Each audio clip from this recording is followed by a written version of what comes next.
A business cannot function unless adequate funds are made available to it. Yes. Now, what do we mean by debentures? Debentures represent the loan capital of the company. So, what do you mean by the word factoring? It is a financial service under which the factor renders various services.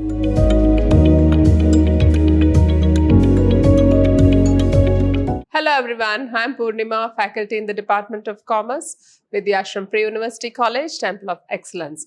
I welcome you all to this session on the discussion on the chapter 8, session 1. So in this chapter, we will be having a discussion on the sources of business finance. Now, we all know that to start a business, it is very, very important to have finance, or money is the main requirement to start a business. So if you have proper, or if you have a sizable amount of money, you can always invest it in business and earn money, or you can earn profits from whatever money you have invested. Now, in this chapter, we will be having a discussion on what are the various sources of business finance. Now, what do we mean by the word business finance? So, business finance means the finance required to start a business. So, whenever you want to start a business, you need to have finance. So, if you have your savings account, then it is very good. You can make use of the savings. But then, there may be the savings, whatever you have, it may not be sufficient to start a business. Then, what are the various sources before you to start a business? So all that we will be studying in this session. Now let us have a look into the meaning, nature and significance of business finance. Now, a business cannot function unless adequate funds are made available to it. Yes, so we all know how important it is to have funds to start a business. So if you don't have any funds, the only option is you have to go for employment. But if you have funds, then you can always give employment. You can become a job provider rather than a job seeker. So this is more so very, very important nowadays because of rampant unemployment. So the best option before us is we can start a business if you have an original business idea, and provided you know from where you can just get the sources of business finance. So, the initial capital contributed by the entrepreneur is not always sufficient to take care of the financial requirements of the business. So, whatever the initial capital the business owner will be providing to start the business, that may not be sufficient to run the business. So, a business person therefore has to look for different other sources from where the need for funds can be met. So, we cannot rely only on our savings and start the business. So, he has to look up to various other sources from where he can start funding his business. So, the clear assessment of the financial needs and the identification of various sources of finance, therefore, is a significant aspect of running a business organization. So, first thing is, whenever we start a business, we need to know what are the financial needs of the business. And then next thing is, we have to identify the various sources from where we can acquire the finance to run the business.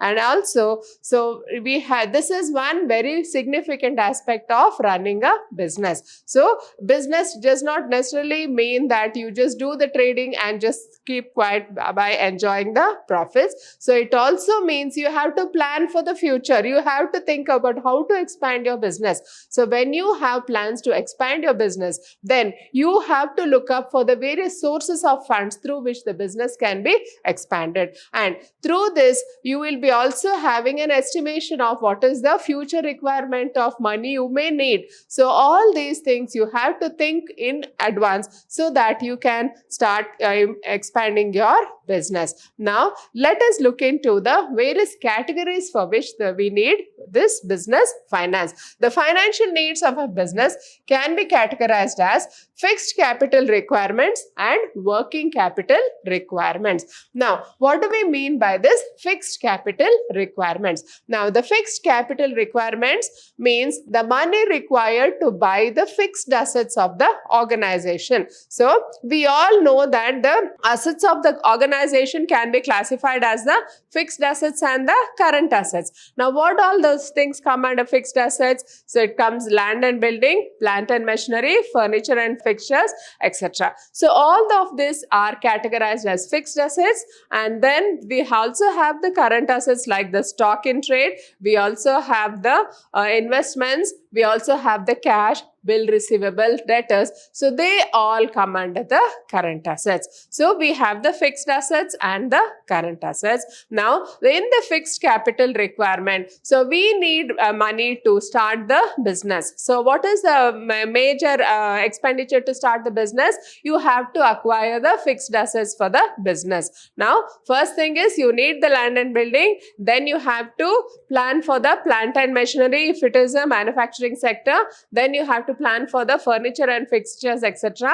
So all these things come under fixed assets, and fixed assets involves huge investment. So you need to have a very huge bank balance in order to purchase the fixed assets. So in case you don't want to purchase the fixed assets, you can always take it on rent. Then what are the various options before you? So all this we'll have to think about when we just decide what is the fixed capital requirement. So whether you are ready to purchase the land itself, or whether you are thinking of lease, or whether you are thinking of rented building. So all these are the various options, and this will be the deciding factor about what is your fixed capital requirement. Then the next important capital requirement is the working capital requirement.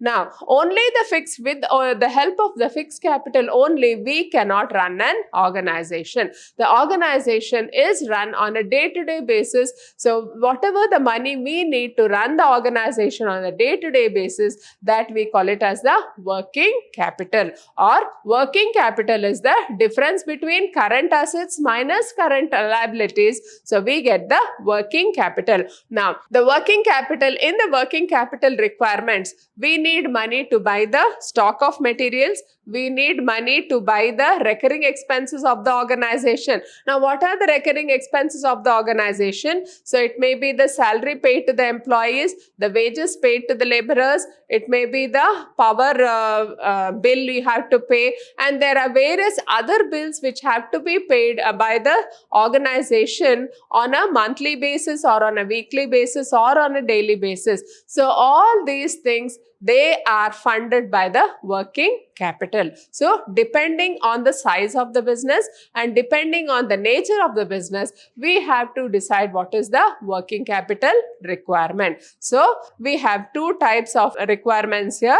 One is the fixed capital requirement, the other one is the working capital requirement. Then here in this chart, we have an analysis of the sources of funds. So that is, we have classified the funds into various classifications, and we will have a look into what are the various classification of funds. Now, the first classification is on the basis of period. Now, here the term for which you need the funds, that becomes important. So, whether it is for a long term, that is more than 5 years, so that will be termed as long term funds, or less than 1 year. So, it is based on the time period for which you need the funds. So, this is on the basis of the time period. We have the long term funds and the short-term funds. Now, what do we mean by long-term funds? So, this long-term funds are needed for a period of more than 5 to 15 years, whereas short-term funds just for between 6 months to 1 year. So, these are short-term funds. Now, in this long-term funds, we have this various sources of funds which I will be explaining. So, here we have the funds from the equity shares, then retained earnings, preference shares, debentures, loans from financial institutions, and loans from banks. Now, in the short-term funds, we have the trade credit, factoring, banks, commercial papers, etc. Then we also have the medium-term funds, that is loan from banks, public deposits, loan from financial institutions, and lease financing. So what about this medium term? So this is between 1 to 5 years. If you need the funds, so that will be called as medium term, and short term is 0 to 1 year. So this is anywhere between 6 months to 1 year, and long term is more than 5 years.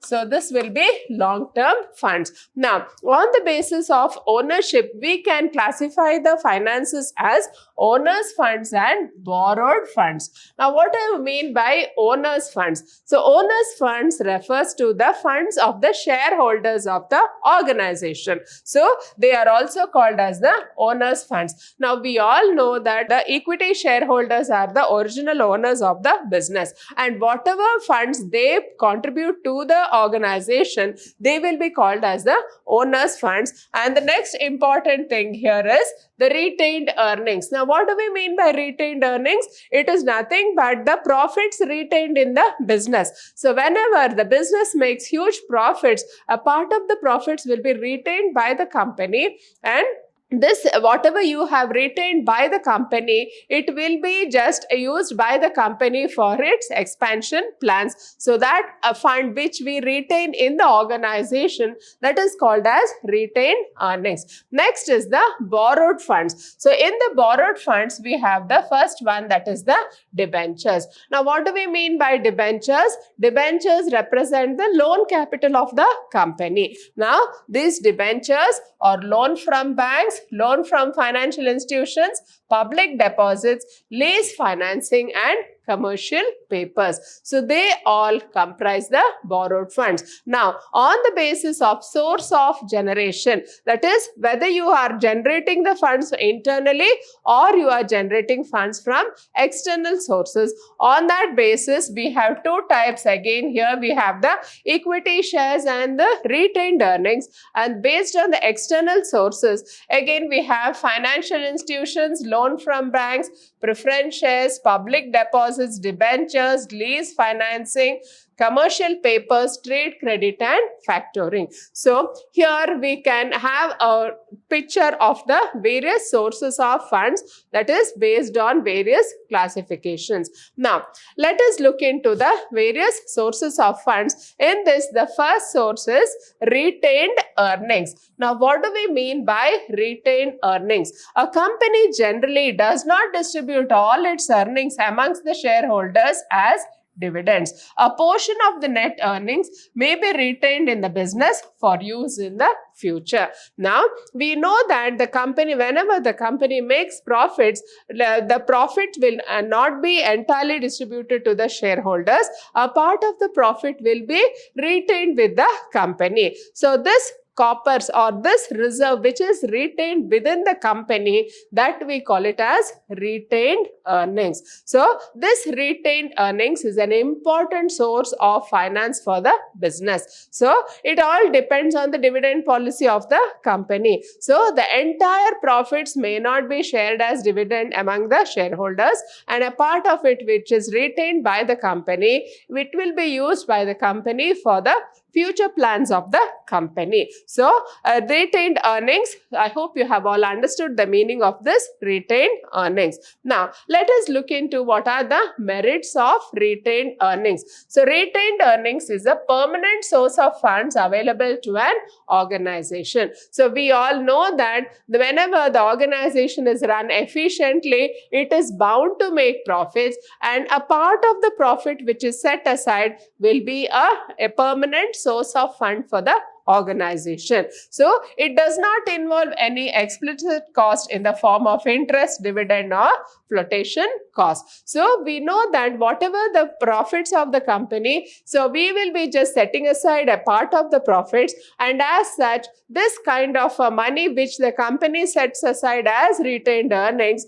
it need not pay any interest on that, it need not pay any dividend on, there are no flotation costs involved in the accumulation of retained earnings. So as the funds are generated internally, there is a greater degree of operational freedom and flexibility. So these funds are generated internally by the company, and as such there is operational freedom and flexibility. So whenever the company is in need of funds, it can always bank on this retained earnings, because they have the freedom to use this money as and when they want, because there are no explicit costs, and as such they can use it in a flexible manner. Then the next merit of retained earning is it enhances the capacity of the business to absorb unexpected losses. So suppose the company is facing losses, then these losses can be absorbed when you have retained earnings in the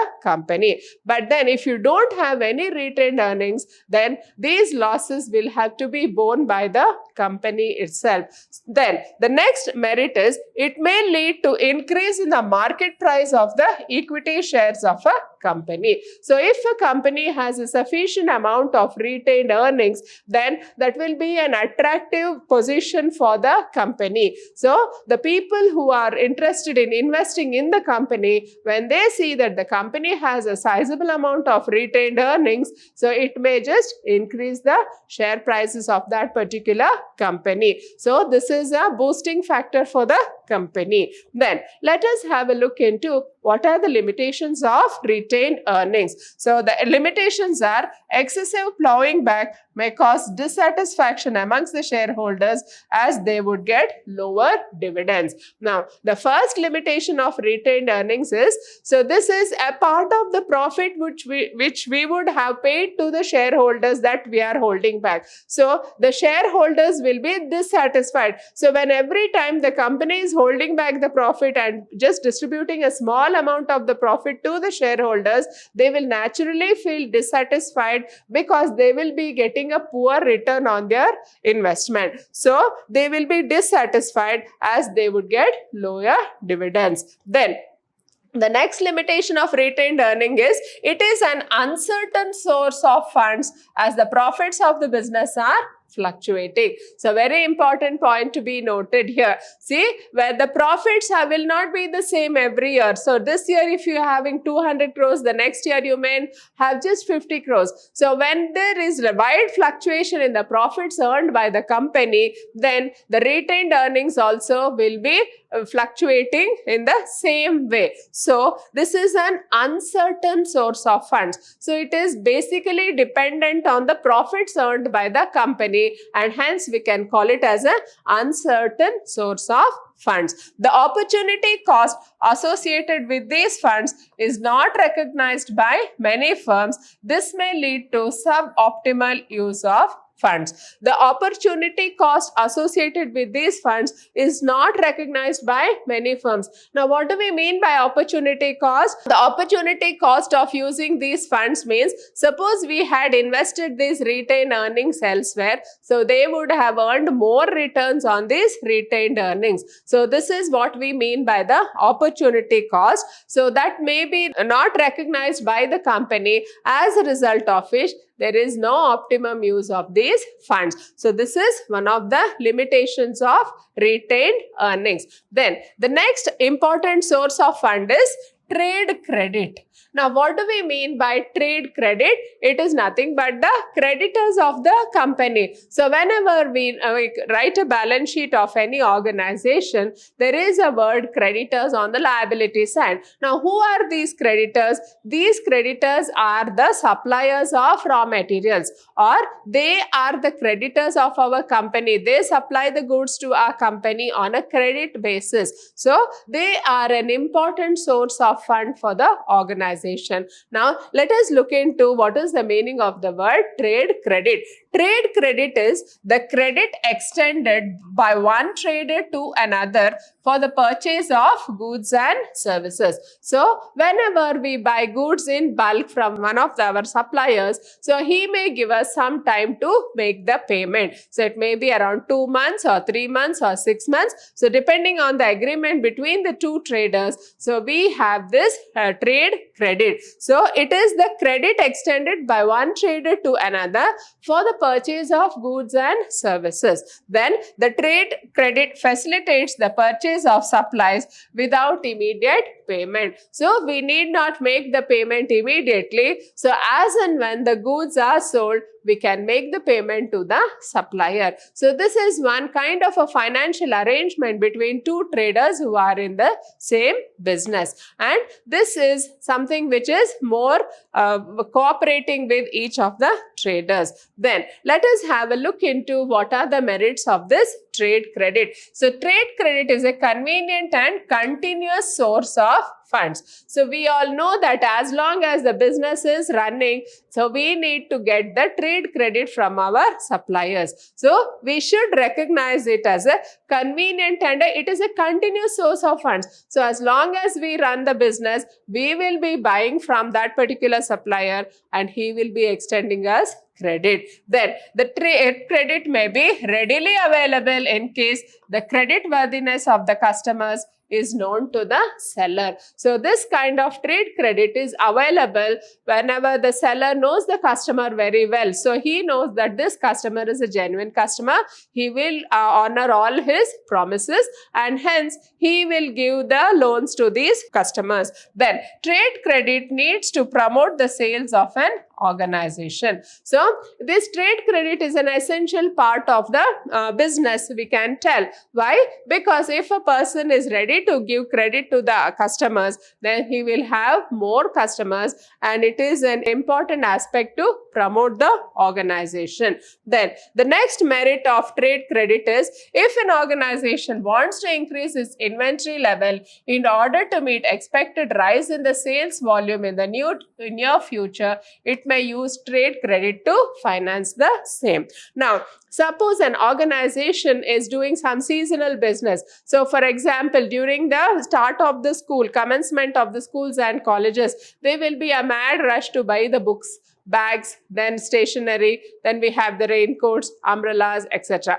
So all these things are something which are seasonal, and to meet these extra sales, the trader may need some credit, so which will be extended through this trade credit. So to meet expected rise in sales volume in the future, so it may be the seasonal sales or it may be the regular sales which may rise in the future. So to meet these extra needs of business, so he may take the help of trade credit. So it does not create any charge on the assets of the firm while providing the funds. So it is one very convenient source of fund for the businessman because it will not be creating any charge on the assets of the firm. Then the next limitation is availability of easy and flexible trade credit facilities may induce a firm to indulge in overtrading, which may add to the risks of the firm. Now, what are the limitations of having this trade credit? The first limitation is, so it is one of the most easy and the flexible way of just getting the credit from the supplier. So because we are getting it very easily, the businessman, he may try to indulge in overtrading. So he may indulge in overtrading, which increases the risk to the business. The only limited amount of funds can be generated through trade credit. Yes, this is one of the most important limitation. That is only a small amount. So whatever is your order, only to that extent only you will be getting the trade credit from the supplier. Then it is generally a costly source of funds as compared to most other sources of raising money. So this is a costly source of funds because he will have to pay the interest for the 3 months for which you have promised to repay the money. So it is considered more costly. Then the next important source of raising the business finances, factoring. So what do you mean by the word factoring? It is a financial service under which the factor renders various services. So here it is an agreement between the businessman and one agency called as the factor. Now, what is the arrangement? What are the services the factor renders to this businessman? Let us have a look here. There are two methods of factoring, that is recourse and non-recourse. So, under recourse factoring, the client is not protected against the risk of bad debts. Now, first we have to understand what is the actual meaning of the word factoring. Here, factoring represents the agency which the businessman has an agreement. So, in this agreement, the businessman will just hand over all the debtors to this particular agent called as the factor, and it is the duty of the factor to just recover all the debts which we have lent to the debtors. So, this is one kind of service which the factor will be rendering to the business. So, it is the factor's duty to contact all the debtors of the firm and just recover all the dues from the debtors. So, in this process of recovery, there are two types of arrangements which the businessman can do with the factor. What are the two types of arrangements? So, there are two methods of factoring. One is the recourse and second one is the non-recourse. So, under the recourse factoring, the client is not protected against the risk of bad debts. So, here we should understand that this factoring services will be rendered by these people to almost all the businessmen. And there are two types, under the recourse and non-recourse. So, under the recourse factoring, the client is not protected against the bad debts. Now, suppose I have just given my debtors to one of the factors A. So, factor A he has just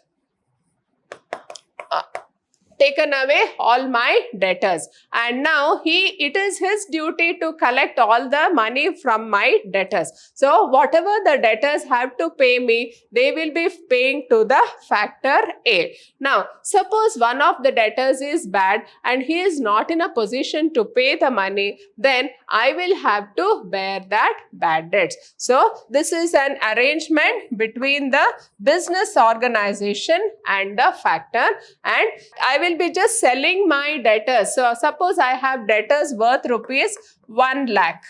So, this 1 lakh, this will be collected from factor A. So, he will be collecting all the money from my debtors, and it is an arrangement made. So, he will make the 1 lakh payment to me, and then he will just collect all the money from the debtors. Suppose there is a debtor who is not in a position to pay the money, and he has to pay me around 10,000, and this debtor is a bad debt. So, he is not in a position to pay this 10,000 rupees. Then, if he does not pay, then this factor A has every right to claim it from me, from the business organization. So, this is what we call it as the recourse factoring. So, recourse factoring means in case the debtors are bad, then the client himself has to pay the bad debts to that particular factor. Then, next, let us understand what is the non-recourse factoring.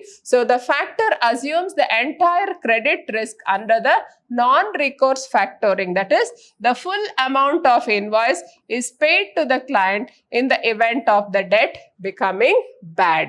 So, here in this case, in the non-recourse factoring, we should see that the entire credit risk under non-recourse factoring is paid to the client in the event of the debt becoming bad. So, here in this non-recourse factoring, the factor cannot come and claim the bad debts from me. So, this is the difference between recourse and non-recourse. So, in the recourse, the bad debts will have to be borne by the client himself, whereas in the case of non-recourse, the bad debts should be borne by the factor himself. Now, let us see what are the various services rendered by the factors. So, the various services is firstly the discounting of bills with or without recourse and collection of the client's debts. So, here the first service rendered by the factor is discounting of bills. Now, what do we mean by discounting of bills? So, we all have come across the word bills receivable and bills bills payable.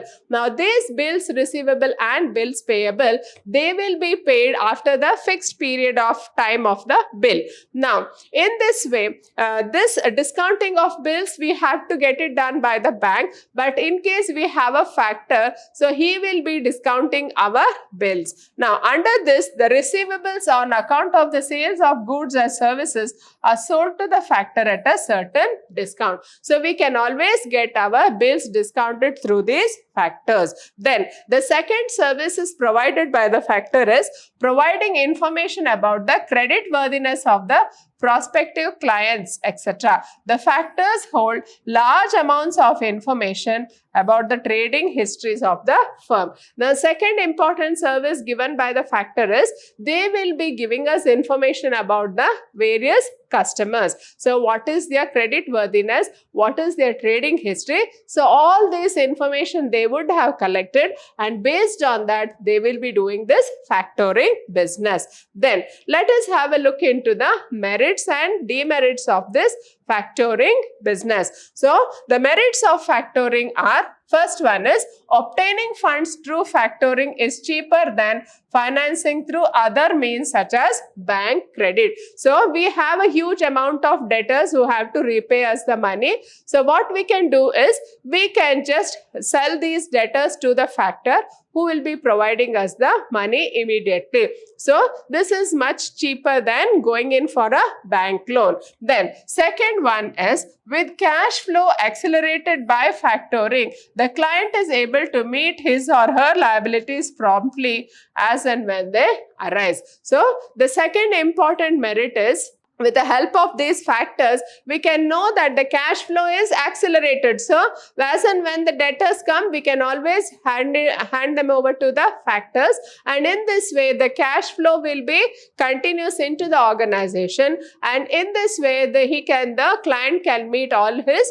financial expenses very well. Then the next merit of factoring is factoring as a source of funds is flexible and ensures a definite pattern of cash inflows from credit sales. It provides security for a debt that a firm might otherwise be unable to obtain. So it is it will ensure that there is continuous source of funds into the organization. So even when there is credit sales also, we can ensure that funds come into the organization, and it provides security to the debtors. So whatever debts we have lent, for that we get some sort of security because of this business of factoring. Then it does not create any charge on the assets of the firm. So as such, there is no charge on the assets of the firm. Then the next merit of factoring is the client can concentrate on other functional areas of business, as the responsibility of credit control is shouldered by the factor. So the client need not bother about bad debts. So because he has already handed over his debtors to the factor. Now, let us look into the limitations of factoring. So, in the limitations of factoring, we know that this source is expensive when the invoices are numerous and smaller in amount. So, this is one expensive source of fund, because when there are many number of invoices and the funds are small, then it will be quite expensive for the client.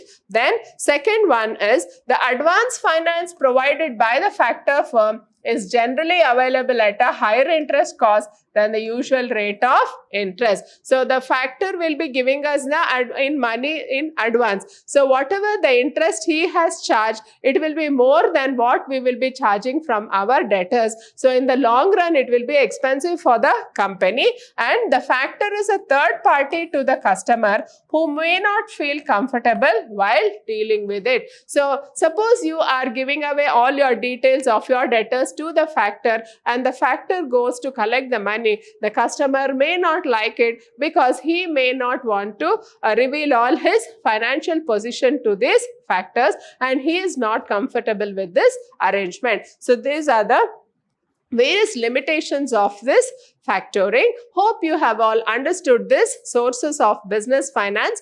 Thank you.